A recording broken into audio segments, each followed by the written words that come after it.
The grand hall of the Silverwood Pack stood beneath a canopy of ancient oaks, their branches intertwined like the hands of old lovers.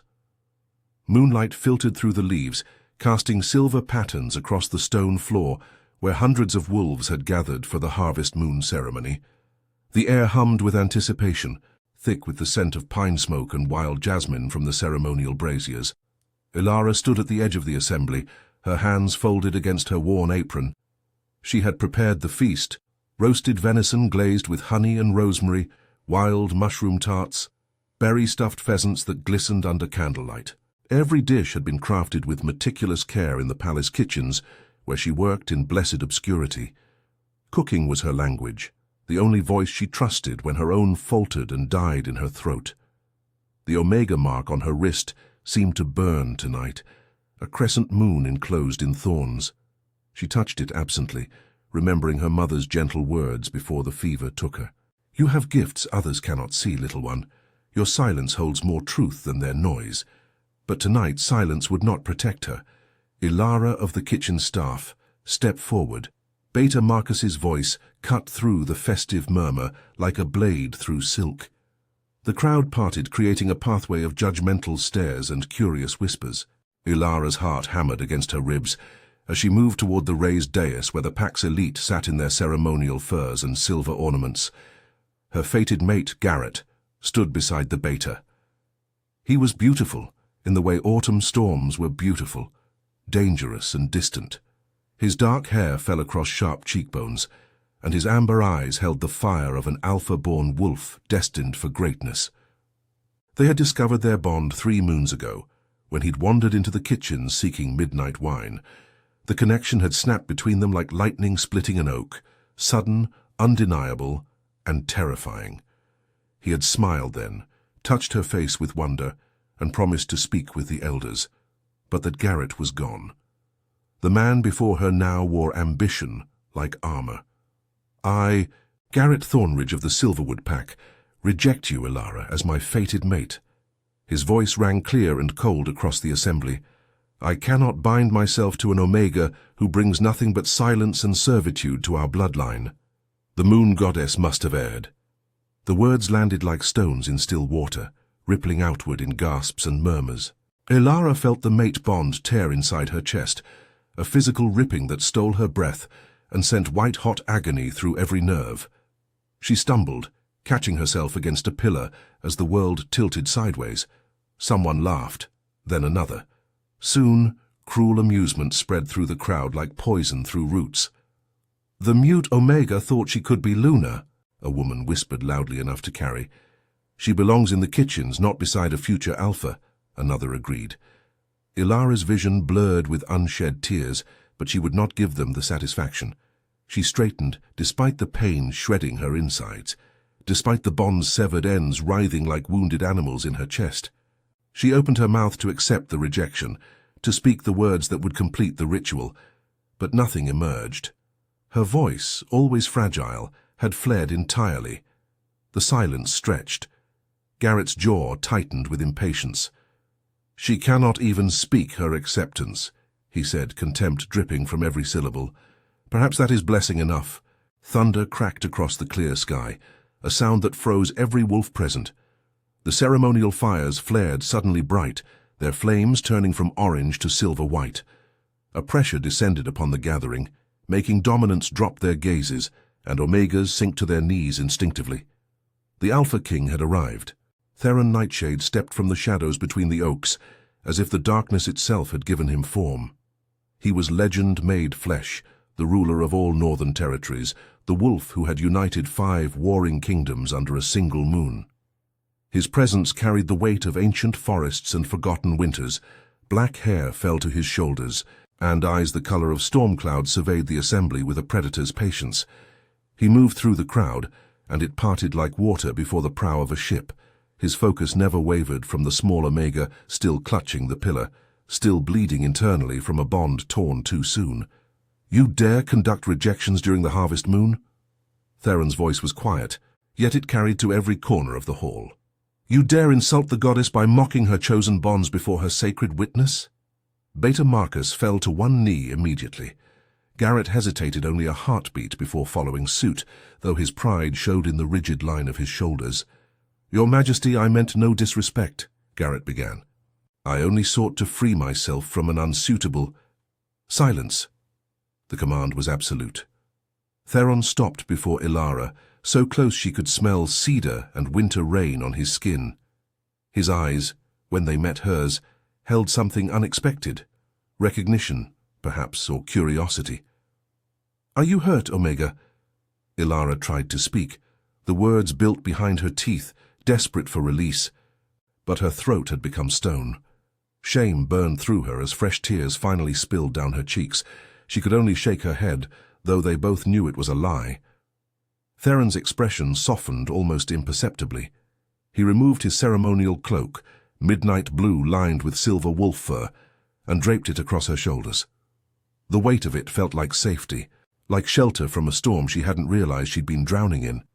"This Omega is under my protection," Theron announced, his words ringing with the authority of ancient law.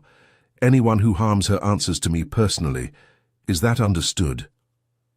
The assembly chorused immediate agreement, their voices tight with fear and respect. Garrett's face had gone pale.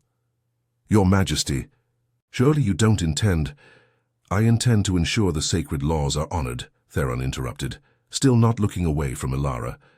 "You have rejected your fated mate publicly and cruelly. The consequences will be addressed when the harvest moon wanes. For now you will remove yourself from my sight before I forget my patience is finite." Garrett fled, taking his humiliation and rage with him. The crowd began to disperse in uncomfortable silence, stealing glances at their king and the Omega he'd claimed as protected. Theron offered Ilara his hand. "Come, we have much to discuss, little chef." Ilara's eyes widened. How did he know? But she placed her trembling hand in his, and the moment their skin touched, something shifted in the air between them. A spark of recognition that had nothing to do with fate and everything to do with choice. As Theron led her from the hall toward his private quarters in the northern wing, Ilara finally found her voice in the smallest whisper. "Thank you."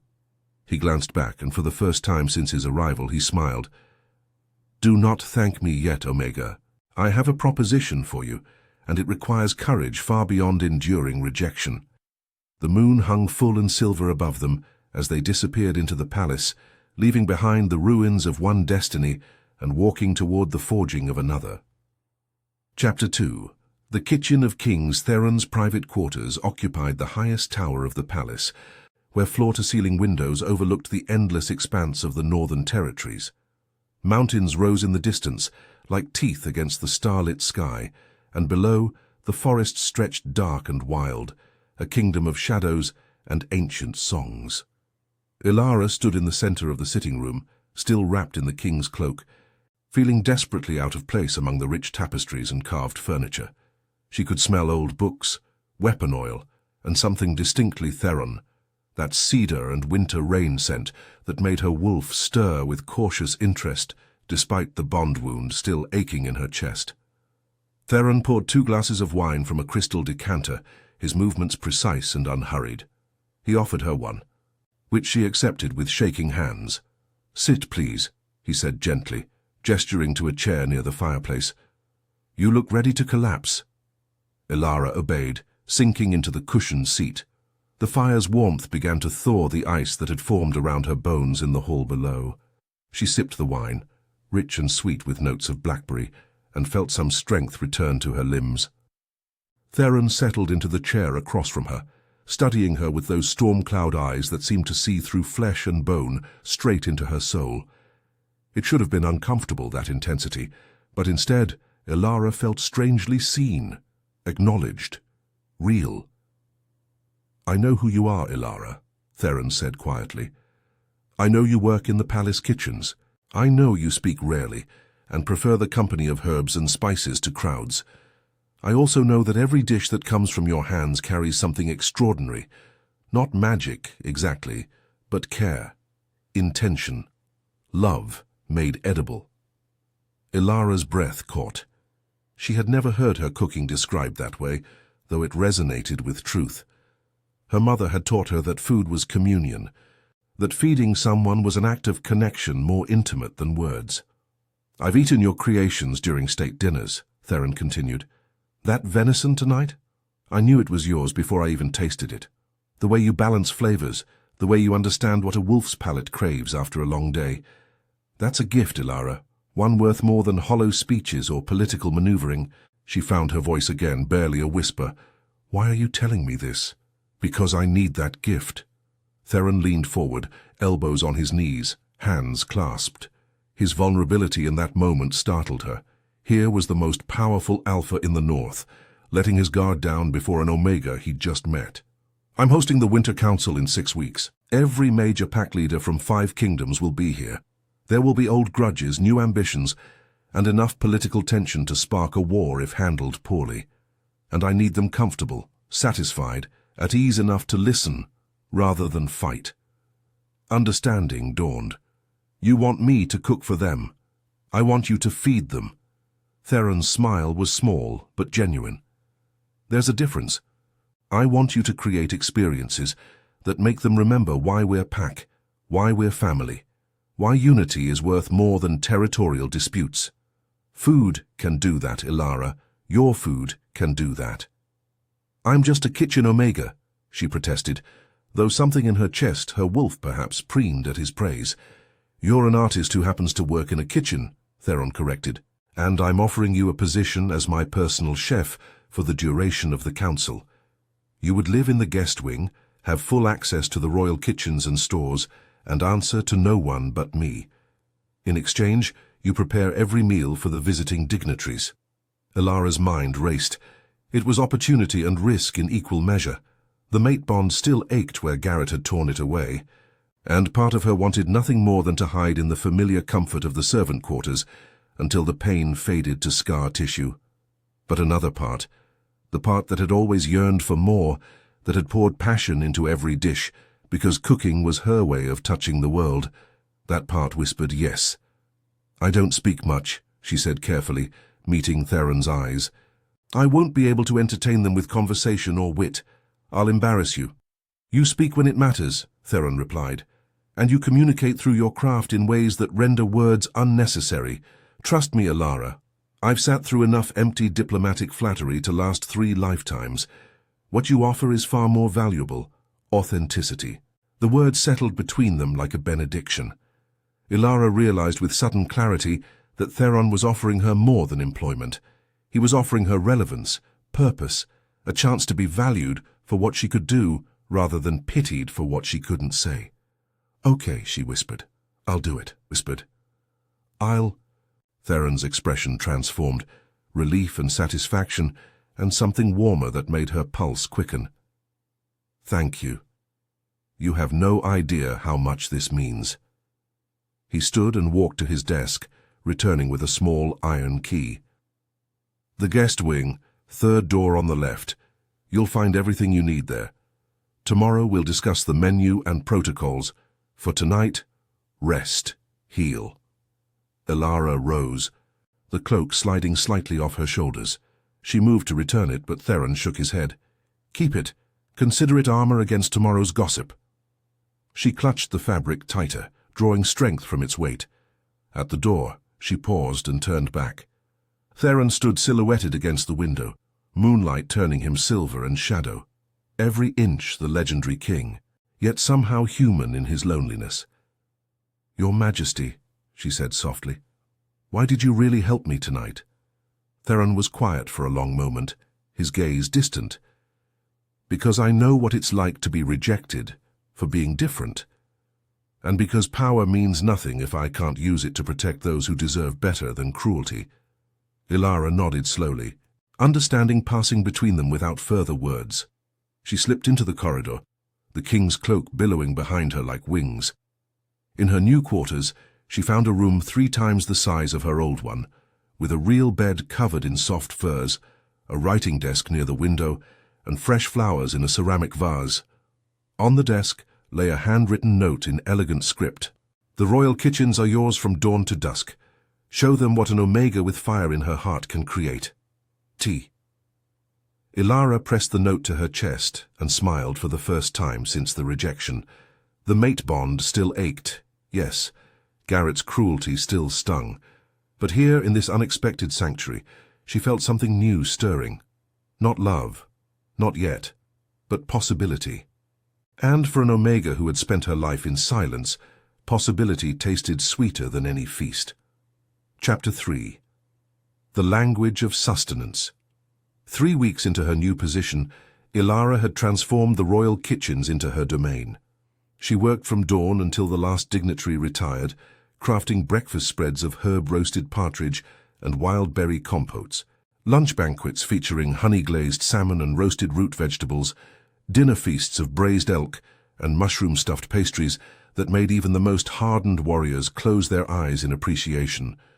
Word spread quickly through the palace. The king's new chef was extraordinary. But it wasn't just the food that earned her reputation.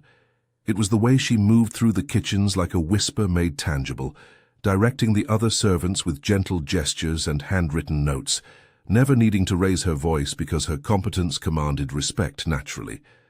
The head cook, a gruff bear of a man named Tobias, had been skeptical at first. Now he defended her fiercely against anyone who dared question her methods.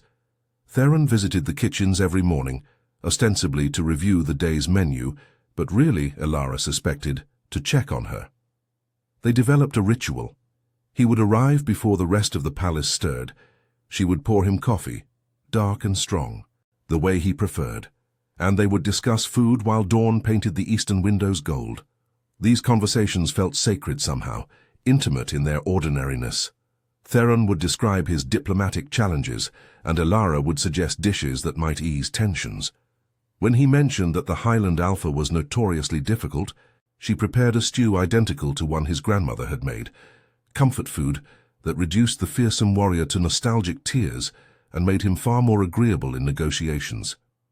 When Theron worried about the Coastal Pact's representative arriving angry over border disputes, Ilara created a seafood feast so reminiscent of home that the woman softened, remembering why unity mattered more than old grudges.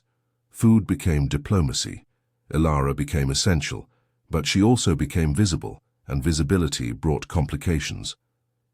Garrett had remained at court, relegated to minor duties as punishment for his rejection spectacle. He watched Ilara's rise with poorly concealed resentment, and rumors began circulating, whispers that she had seduced the king, that her cooking was nothing special, that an Omega had no business wielding such influence. Ilara tried to ignore the gossip, but it followed her through the corridors like smoke.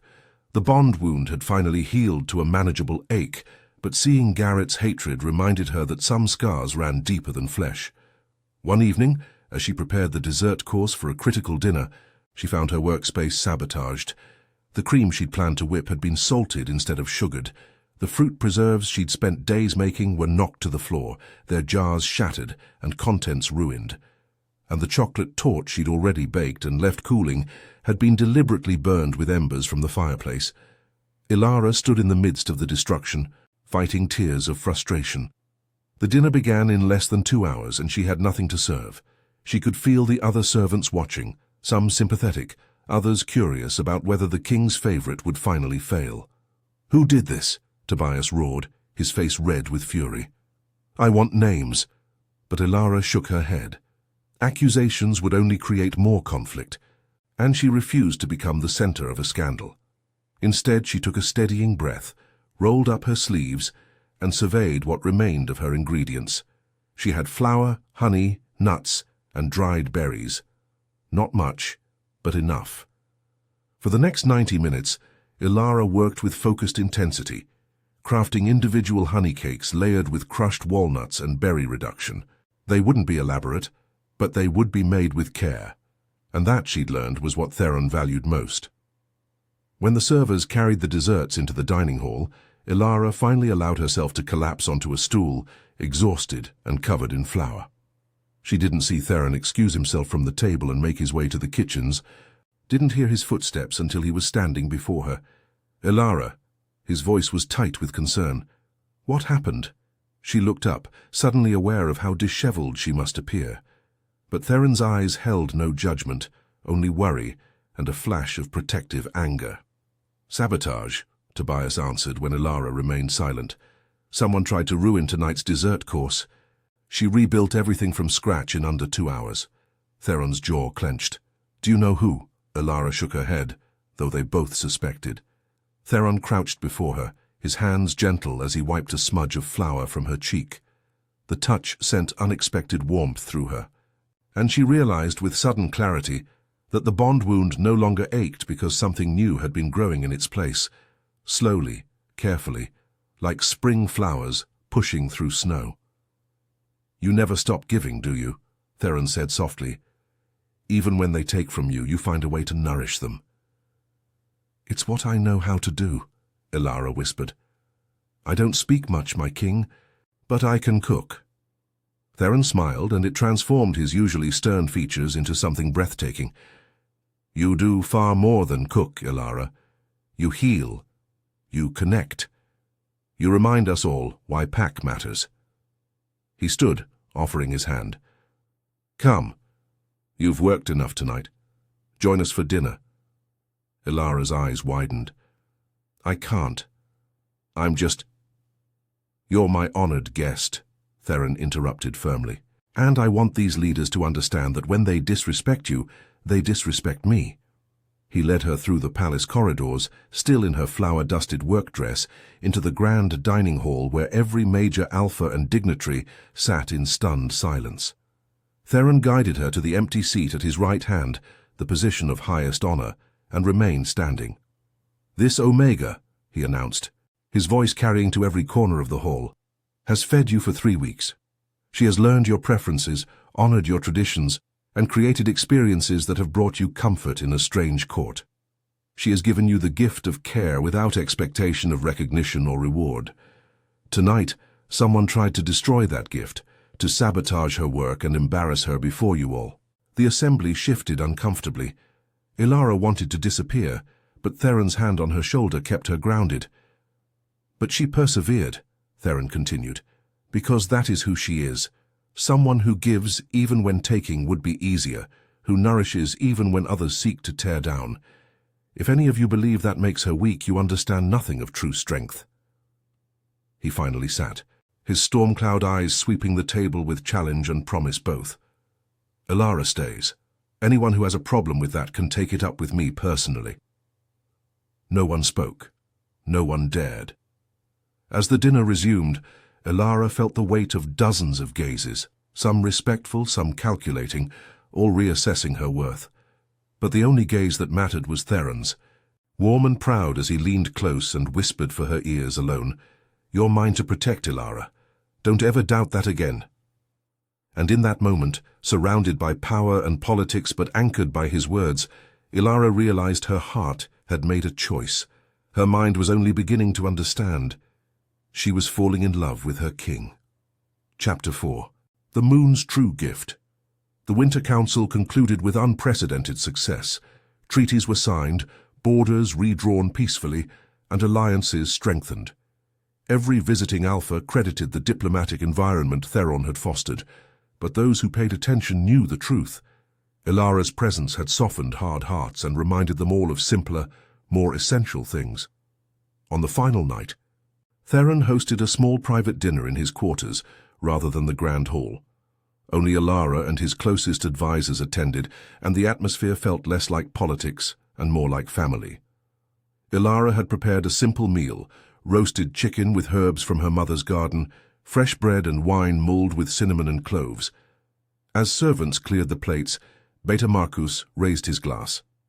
To our king, and to the Omega who proved that strength comes in many forms.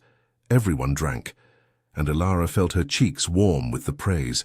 But Theron's gaze across the table held something deeper than pride. It held question and possibility, and carefully restrained desire. When the others finally departed, leaving them alone beneath the starlit windows, Theron approached her slowly, giving her every opportunity to retreat. But Elara stayed rooted, her heart thundering against her ribs as he stopped mere inches away. These past weeks, Theron began, his voice rougher than usual, I've watched you transform this court, but more than that, you've transformed me. Made me remember why I wanted to be king in the first place, not for power, but to protect and serve. You already did that, Ilara whispered. "You saved me when no one else would. I saved you because from the moment I saw you standing in that hall, broken but refusing to bow, I recognized something." Theron's hand rose to cup her face, his thumb brushing her cheekbone with devastating gentleness. "A strength that matches my own. A heart that gives what mine has forgotten how to offer." Ilara's breath caught. "Theron, I know you've been hurt," he continued. "I know the mate bond was severed, and that healing takes time. I'm not asking you to replace what was lost with something new. I'm asking for a chance, just a chance, to show you what real love looks like. Love that sees you, values you, chooses you every single day." Tears spilled down Ilara's cheeks, but they were different from the ones she'd cried in the hall weeks ago. These were born of hope rather than pain, of possibility rather than ending. "I'm an Omega," she said, voicing her deepest fear. "I can't give you political advantages or powerful alliances. I'm just—" "You're everything," Theron interrupted fiercely. "You're brilliant and kind and stronger than any warrior I've commanded. You speak through your hands and your heart, and that language is more honest than any speech I've heard in a throne room. I don't want political advantages, Ilara. I want you." The last of her defenses crumbled. She rose on her toes and pressed her lips to his, a tentative kiss that quickly deepened as Theron's arms came around her, holding her like she was precious and powerful all at once. The kiss tasted of mulled wine and promise, of winter nights and spring mornings, of everything she'd stopped believing she deserved. When they finally broke apart, both breathing hard, Theron rested his forehead against hers. "I want to court you properly. No rushing, no pressure, just us learning each other." Ilara smiled through her tears.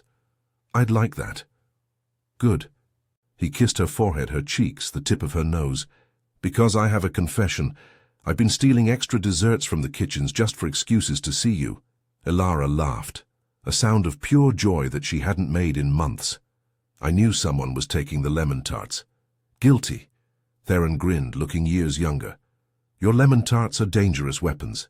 I'm fairly certain they could negotiate peace treaties on their own." They spent the rest of the evening talking, really talking, about childhoods and dreams and fears they'd never voiced aloud.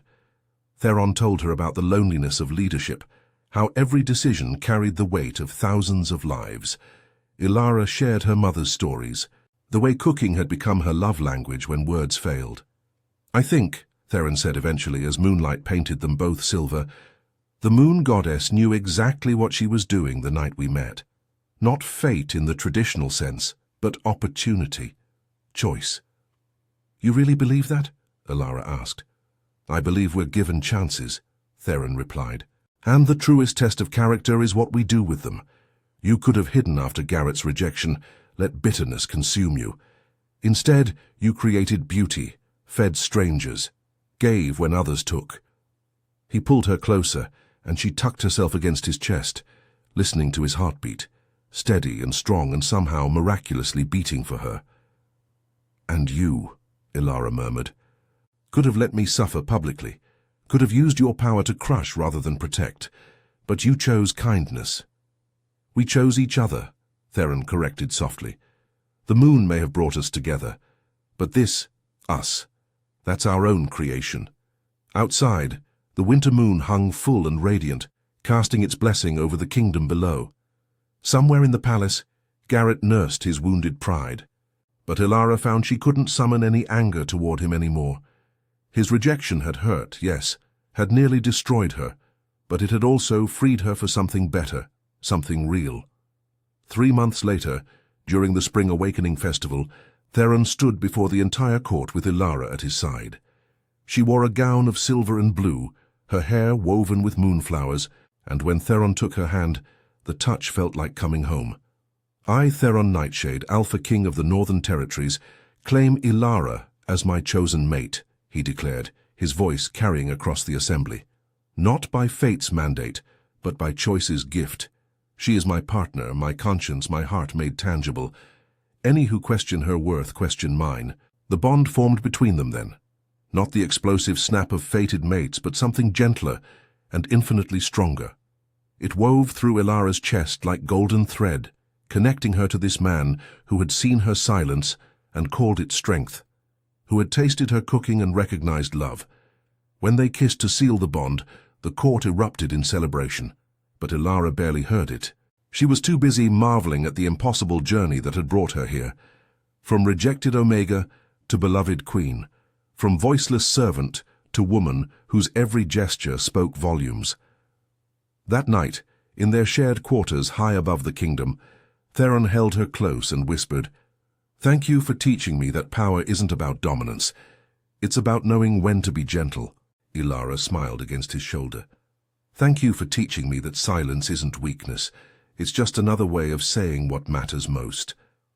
And as the moon rose full and silver once more, blessing their union with ancient light, two wolves who had found each other against all odds curled together and slept, her head over his heart, his arms a shelter against any storm, both finally, blessedly home.